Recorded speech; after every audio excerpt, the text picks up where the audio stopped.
We are Absolute Radio, and right now, you're listening to Frank Skinner's section of the broadcast. Well, hello. This is Not the Weekend podcast with Frank Skinner on Absolute Radio.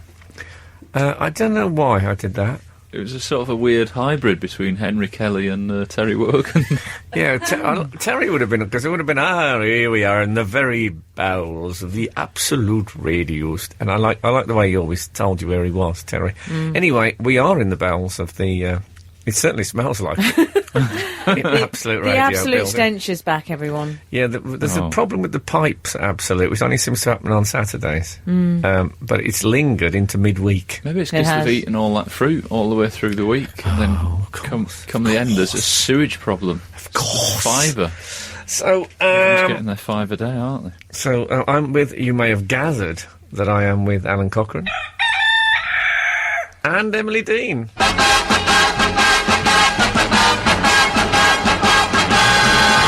I am Frank Skinner. Hello, Mr. Radio.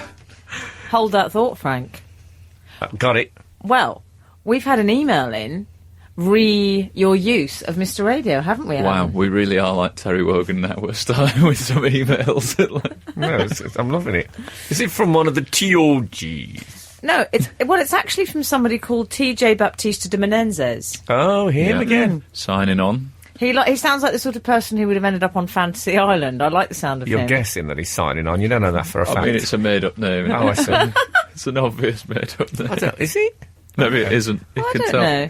Would you like to hear what he has to say? Yeah. He says, Dear Frank Allen and the divine Emily, just like keep that bit in, whilst trawling around for interesting podcasts to fill my mobile device for those solitary moments when I'm away from mainstream media access, Well, I came across Canadian CBC Radio's Cue the Podcast. The presenter, Gian Gomechi, has the temerity, nay gall, to refer to himself as Mr. Radio. What do you make of that? He doesn't even use the jingle. I like the fact that we're suggest that we could be relatives. He doesn't use the jingle. Are you are you one of the Wiltshire radios? Yes. It's funny because it's a fair amount of temerity and gall, the fact that I use it, to be honest. Yeah. But I'm glad someone else has fallen into the egotistical abyss, which is the Mr. Radio moniker. I was walking through the BBC this week. That's gone very Terry Wogan. And there was a yellow sticky on a door, just on a fire door, that said, "Hello, Mr. Radio." And I thought, hold on a minute. And then I spotted Ross Noble in the mid-distance. Oh, nice. Who is, I think we all know, friend of the show. Yeah, so we love Ross. So I think it was him. I never asked him about it. I didn't challenge him on it. It might have been the work of C. Evans. Yeah. Probably Ross. Well, he uses it as a greet himself all the way Yes, down. he carries them around with him, I suspect. It was that kind of a week. Alice Cooper put a balloon modelled version of himself in my toilet. Oh, he's a prankster. That sounds like a made-up story, but it's true, isn't it? Frank, TJ Baptista de Menezes has more to say. Oh, God. He has 2 PSs. PS number 1. In the last 12 months, I've listened to your podcast in England, Ireland, France, Belgium, the Netherlands, Germany, Austria, Czech Republic, Moscow, numerous states of India, the jungles of Cambodia, the islands of Thailand, and across vast stretches of the seas and sky. I'm currently listening to your show on a yacht moored in Seville, southern Spain. I love this, not least because I think his PS is better than his first bit of his email. That's incredible, and it makes me, dare I say, it makes me feel a little bit proud. Yeah. It makes me think he's on the run. It's not. It's a made-up name, and he's on the run. Well, Why? I'm glad. Well, do you think it could be the Jackal? Why is he travelling so much? What's he fleeing from? We'll discover more, I'm sure, about... Yeah. What's his initials? Well, we will discover more, because he sent in a third PS. Well, hold on. Back to the first one. On the series, on the subject of pride... I'm not one to blow my own trumpet. Not with my back. But I was passing the National Portrait Gallery this week, and there's a picture of me and David Baddiel on a poster. What, Ben Elton's son? Yeah. and it was advertised in an exhibition of photographs of comedians. Oh. So I went in, and it's like Tommy Cooper and Tony Hancock, and we get to be the poster boys. I must say, rather thrilled. Not only that, it's probably the best photo I've ever had taken, because I think I look really good. Do you? In it. It's one of those when they I'm first going to sent go me, and get a frame of it. when they sent me this photo, I remember thinking, the camera does not... Oh, no, hold on a minute. It does lie. It's that one... everyone has got one photo when they look great. Johnny from X Factor has got one probably when he looks absolutely knockout. No? I think you're stretching it there. No. Well, he can have this one. We're more or less the same person. He's got one photo where he looks like he might be on day release or something. It's one photo when he looks like you couldn't open mail with him. No, M-A-I. Don't.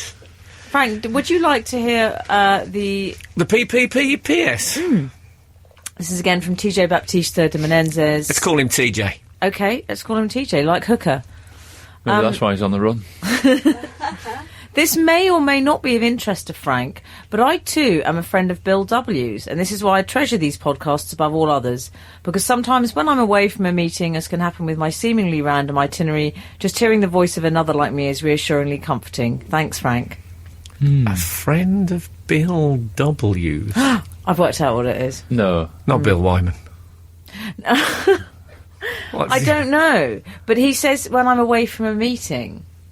So I think a friend of Bill W's... Oh, it's a drinking thing. It may be a drinking thing.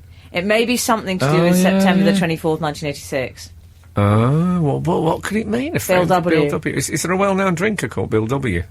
I don't know. Bill Withers, was he a big drinker? You can't say that. You can't just start thinking of famous Bills That's how he and got his accuse them of nickname. being alcoholics. They called him Bill Withers because of his... it completely ruined his love life. The drink. William Wilberforce? I know, wrong initial. William Wilberforce, yeah. Anyway, Okay, he stopped slavery, but he was a drinker. He liked a Malibu and pineapple. He's always last to leave. That's Yeah. all. Imagine him going, I got drunk last night and did what? Abolish slavery? Oh, God, how embarrassing. I like slavery. What was I thinking of?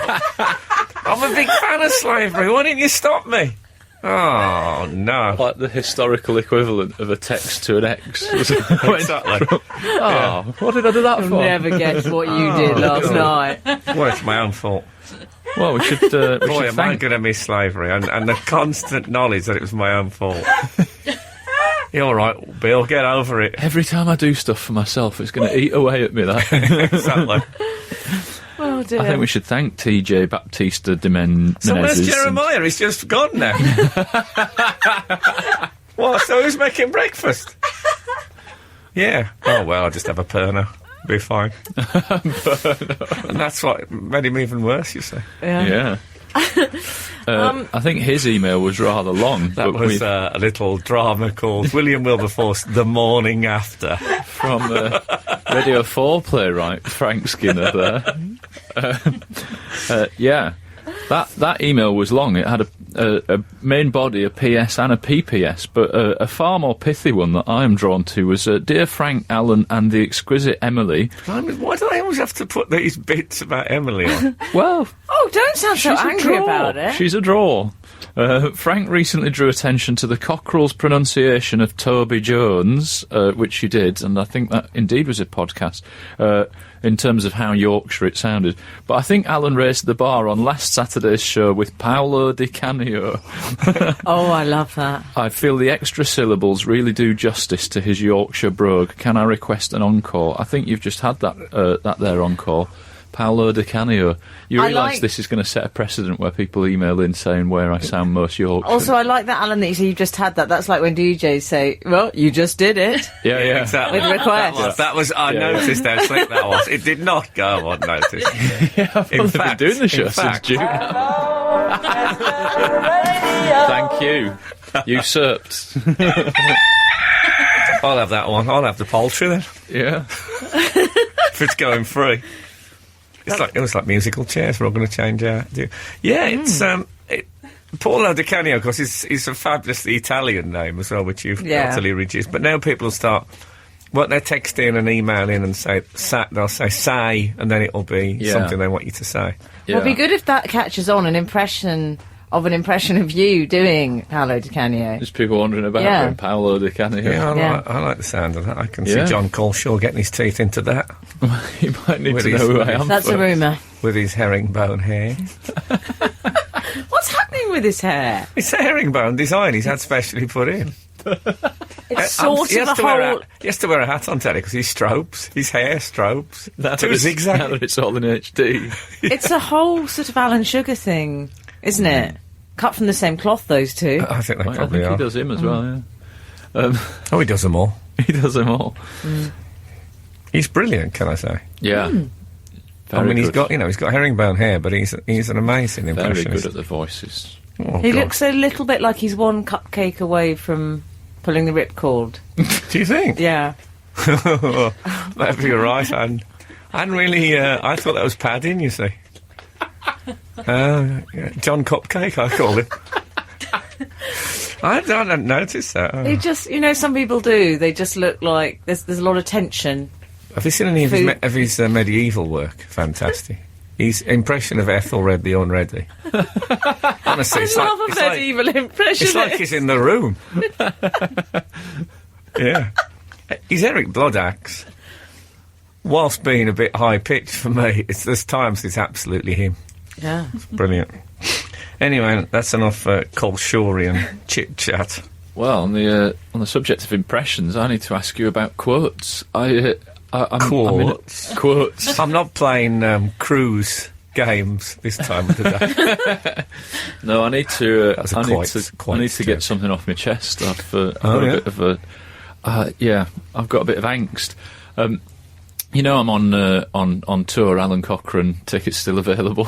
Is that the name of the tour? no, it'd be the name of the No, next that's one. a at bit this rate. Peter Kay doing that. He doesn't go down the Peter Kay route. No. No, Mum it's, needs a caravan. it's Can't bear that. it's still called Moments of Alan. It's the same show. Peter that Kay you- route, I imagine. John Coleshaw Yeah. travels on that. Oh yeah, I would imagine.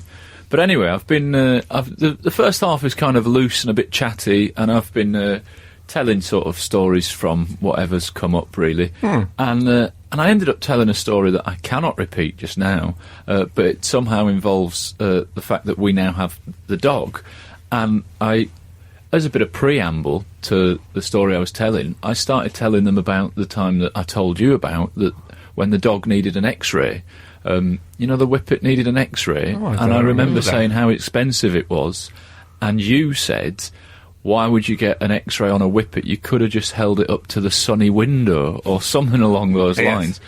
And I've been quoting you in my own little stand-up show, and I must tell you, you're getting a really good laugh. Is it going well? It's getting a really good laugh. Oh, Are I'm you glad to quoting hear him that. as Mr. Radio? No, I'm quoting him as Frank Skinner. I say something like, I work on the radio on Saturdays with Frank Skinner, and he said... And so there you go. There you Oh, go. I'm all right with that. Yeah. Happy You're with all that? right with that? LOL, is that what you're telling me? It's getting a big laugh, to the point where I'm getting a slight comedian's paranoia of, are you getting one of the biggest laughs in my first That's half? why I never quote other comics on stage. I can't live with it if it gets a good laugh. Yeah, I think it may be on its way out. Well, I'm Maybe this sorry. is the moment where it leaves the show. But it's good. I'm glad to know that I suddenly find out I'm touring. Yeah. Well, I suppose the one But way at that least I could when you do give me a is- credit, that's all I right. give you a credit, and I mean, I don't think there will be the break even to give you a commission from No, the. no, I that's- don't think you can get a writer's fee, but maybe I could put some of my income to buying your book or something like that. you They know. say Rovers Commission. Is that what they? There's a thing called Rovers Commission. So what cats used to have Rovers Commission. It meant that you could, if a cat went on your garden, you couldn't do anything about it because they have a roving commission. Oh, really? Yeah, whereas a dog, you can do something about it. Oh, I know that. I just think that's a Whippet joke. There's something nice about Rovers Commission. Yeah. coming from it. Well, in the world of pet insurance, I think dogs. We don't normally have a block of adverts on it, but that's at the beginning of one. in the world of pet insurance, I believe I know that world. dogs owners can be blamed for traffic accidents. Like if you let your dog, Is that right? if it runs out, but cats owners can't because cats are considered independent. But I think They are very you can be in independent. charge No, of but if your you go dog. to Birmingham in the 70s, it's the same deal, isn't it? Because they just used to run amok, according to Frank. I Dogs don't weren't on think leads. pet insurance true. existed in the 70s. No. It's one of the modern malaise. No, that's true. I don't think I've never owned a dog that we took to a vet or any of that kind. Didn't you? I'm afraid if it You was, didn't go to the dentist. if it got that ill, I'm afraid it was. I'm afraid it was the shovel. Exactly. I know. I mean, it's hard looking back. but Oh, that's did the- Shep end up with the shovel? No, Shep. I must have told you the Shep story. Did I not tell you about the death of Shep? I don't know. Sounds like the death of Marat, that well-known. Oh, yes. No, what my dad phoned me at work, left a message, I was working in a college at the time as a sort of part-time lecturer. It was person. post-factoire. Post-factoire, pre-comedian. And I got a message. French in work, weren't you? Yeah, very. I got a message. It said, "Oh, your dad left a message just to say he's got some terrible news." I thought, what kind of a message is that to leave for somebody? So I thought, oh God, it'd be my mum or something. I was frantic. So he said, Shep's died. Oh. And I said, oh, thank goodness for that. He said, what? And I said, no, I thought it was going to be, a human being. And he said, no, it was really terrible. He said he was bad last night. He wasn't at all well. He said, I'll let him out to do his business. Oh. Because he had a paper round. It's an unusual animal in that respect. No, he said, I'll let him out to go to his business. He said, and I heard this splashing sound. Oh. I said, well, you would. And he said, no, he said he'd fallen in the pond. They're like a frog pond, about 3 feet across. And the dog had fallen in the dark. It was towards the end. He was about 18. And he said, I dragged him out. He said, and I gave... He didn't give him I gave him artificial respiration. Well, there was a lot of air in Shep, generally. I would not wanted to have given him artificial. But anyway, so that's what he did. I mean, he was really upset, and I'm on the other side of the phone thinking, please don't laugh, please don't laugh. And then he said he seemed all right. He said, but I could tell he wasn't right. He said, and when I woke up in this morning, he said he was lying there, dead. I said, oh no. He said he was lying by the telephone. I said, do you think he's trying to call a vet? It went very badly. Did you? Oh, I couldn't resist it. But it was a terrible, terrible, sad tale. But, Mouse to mouse with a staffy. yeah, exactly. I've done that many a time. My dog had a paracetamol the other morning. Did he? Got up and I'd Do you crush them up? No, I'd accidentally left a spare paracetamol on the kitchen worktop, and she'd been up and had it, and there was just bits of paracetamol around her crate in the kitchen. Crate? Yeah, she got a crate. You're running an export and import business with it. We've got several. A crate? So, no, I'm all right with that quoting. Oh, good. But it may be on its way out, because I'm sorry to hear my that. comics ego just can't take it anymore. That's fair enough. I sometimes do gags that I've originally done on this programme on other things, on the telly or something like that. Oh, good.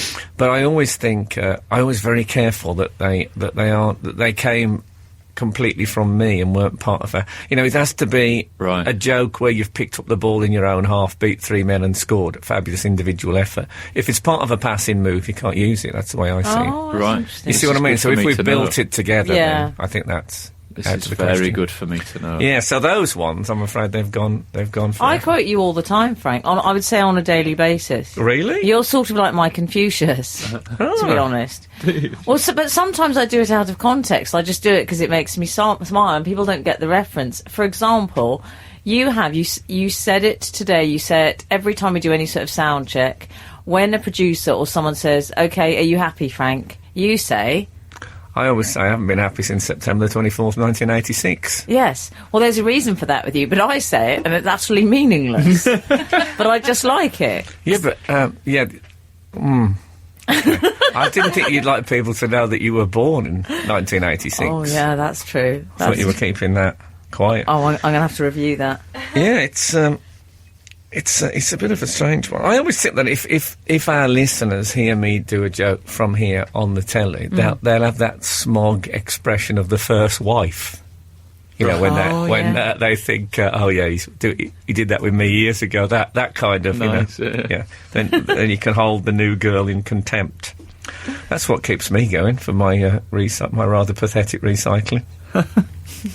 I'll tell you what I did this week. Something I don't think I've ever done before. Is I was in this shop and they had some sheep's milk cheese. And, you know, on a saucer they had it cut into bits, so I tried a bit, and I liked it so much, I bought the cheese. Oh, Victor Kiam. I've never done, Who?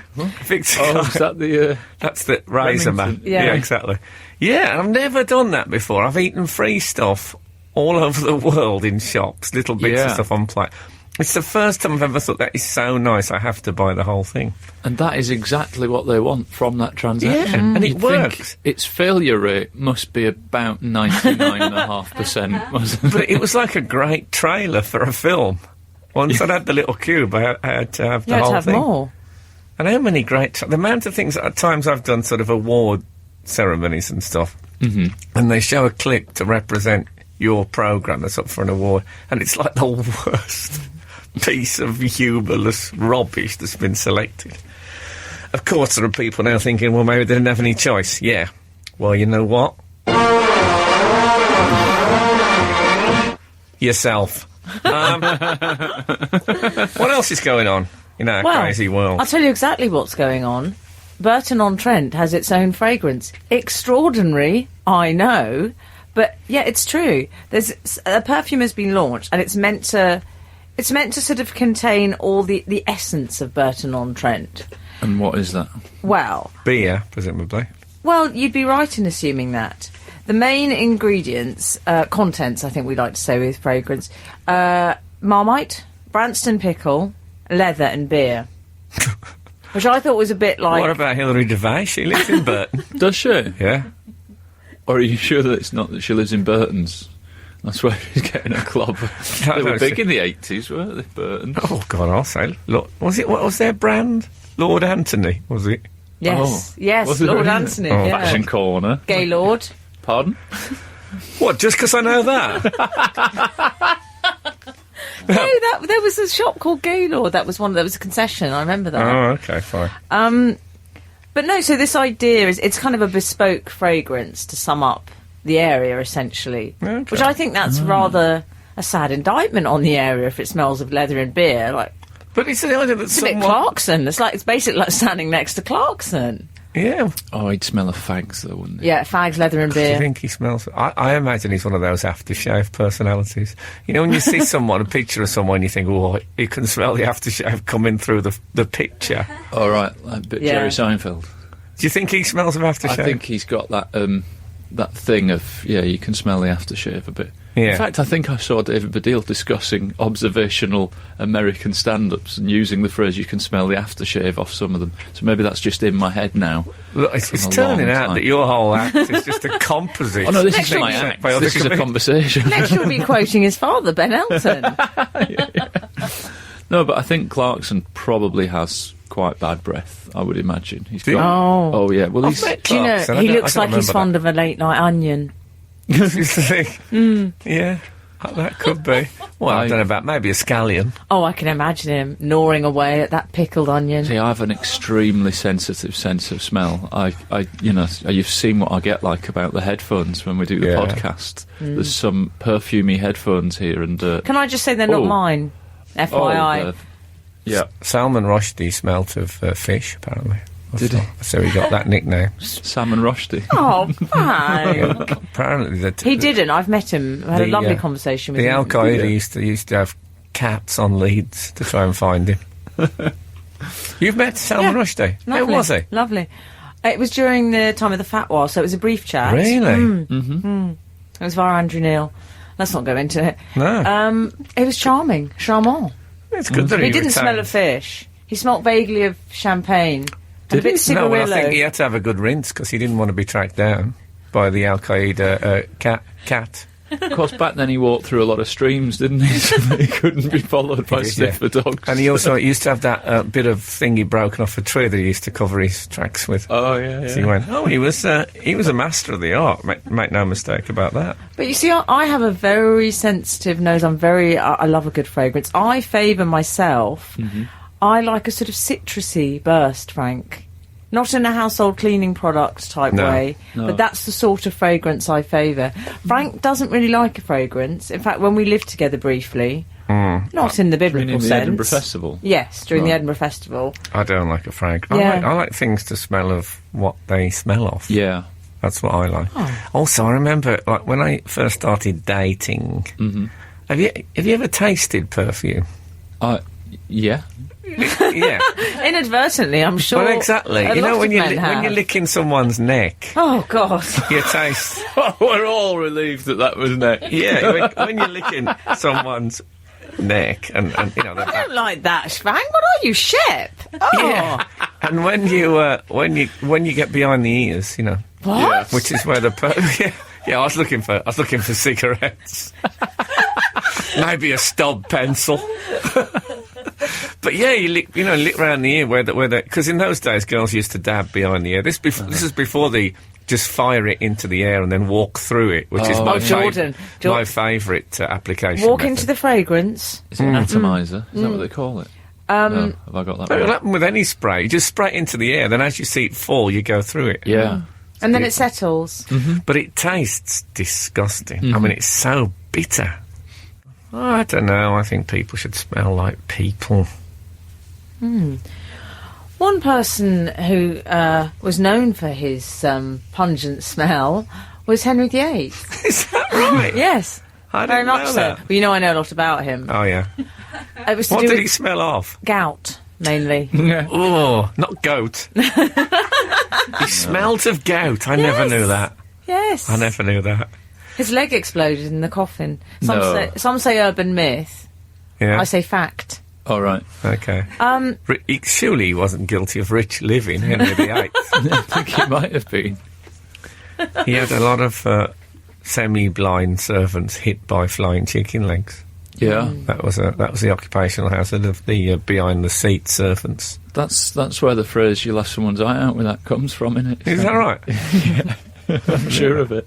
Well, the reason I raise Henry VIII is not just because I Don't have... raise Raised Henry VIII. No. What with his exploded leg as well? What a mess that's going to be. Well, one-woman job, isn't it? You know what? Smell the gout. Just thinking about it. And don't you find that when you smell gout, it gets on your chest a bit? Oh, yeah. You never get it off. I have that with lilies. Yeah. Lilies and gout. Yeah. Well, nevertheless, Yeah. Henry VIII had a lopsided face. Did he? Yes. Because did you not read this week? Apparently, Henry VIII, Winston Churchill's another one, and Abraham Lincoln. Now, you may think they're all ugly, but that's actually not what they've got in Well, common. I think they have a variety of... Abraham Lincoln does that the best of all things. Beard, no moustache. Yeah. I love that. He was in the band Grandaddy for a while, wasn't he? He's got that, you know, he's a bit on the Amish side. Yeah. But I like someone who has a beard and thinks, I don't know, I don't have to have a moustache. Yeah. Why should Has I? he got a slight John Coleshawian hair thing going on? With Abraham Lincoln? Yes. Maybe. Oh, I know it's an odd comparison. Not that I know of. No, I but think it's... I think of his hair as, shall we say, lustrous. Abraham Lincoln. No, but apparently... lopsided. So, I'll tell you what they have in common. Apparently, if you have a lopsided face, you are more likely to be... You'll make a better leader. Right. Gaddafi did, didn't he? Well, I mean, the reason... Lemby hope it could rule the world. It means what you'll tend to invest more in what you have to say in your personality, because you can't fall back on your look. So you tend to inspire and persuade others more. I see. Right. See, I've got a bit of a lopsided... I think I've said on You this have, show haven't you? before that one of my eyes is quite a bit bigger than the other. Right. I went to a Halloween party with one of those, you know, those costumes down the middle of your body where you turn one way and then... Oh, yeah. I went as Natalie Imbruglia and General Hirohito, depending on which way I turned. And How did you find that people responded? Which had the most power? I felt they were drawn in by Natalie and repelled. Right. I was torn. So, Which, yeah, I think I have a hooded eye. I think I've got one eye that's more hooded than the other. Let me look at you. I know They're a both quite photographer hooded. once said, thanks very much. Yeah. We do start early. A photographer once said to me, yeah, that eye's really hooded. In fact, one of your eyes is hooded and the other one looks like a middle-aged man. There's going to be conflict there. All right, yeah. Because it's going to be hoodie and, yes, exactly. if ever the middle-aged one remonstrates with the hooded youth. You see, yeah. Well, Lee Mack divides people into horse or plate, doesn't he? Yeah. And you're both plate, and I'm horse, I think. Really? Very much so. You see, I did a show recently where they actually did just this. They took the two sides of my face. So the left side, they then put with a mirror image of the left side rather than... Oh. Do you know what I mean? So Yes. they used one side of my face, they doubled up to make two faces. And one looked like the Roswell alien. And the other one looked like Anthony Cotton, who plays the gay character in Coronation Street. Right. So those are obviously the two sides of my character. Yeah. You're a gay alien, it's obvious. You are. But Iggle Piggle on the children's programme in the Night Garden, he's got a bit of a lopsided face, but he doesn't seem to wield any... In fairness, that's not the only odd thing about that character. Well, Name. He won't go to bed either, but that's... No, not I the point. think Iggle Piggle, though, we don't know where he's going to end up. He could move into politics. He doesn't seem to wield any unnecessary power over the other characters in there. Yeah, but maybe, there can be leaders, there can be democratic leaders. We never said they had to be despots. Oh, okay, fair enough. No, exactly. Kim Jong-il, case in point. Yeah? Yeah. I think he's known as Iggle Piggle amongst his own people. Yeah.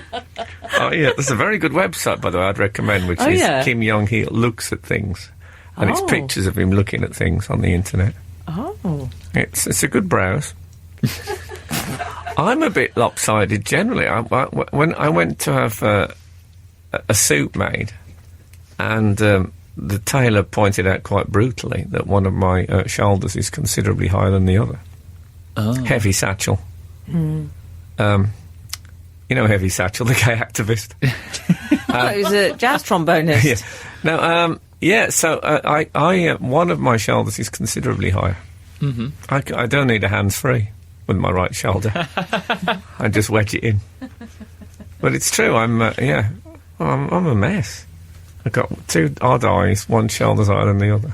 I don't think this is... I wouldn't think of any of that as defining you. Like, when I say, Frank Skinner, I don't think with the odd eyes and the big shoulder. I'd say he's very clean.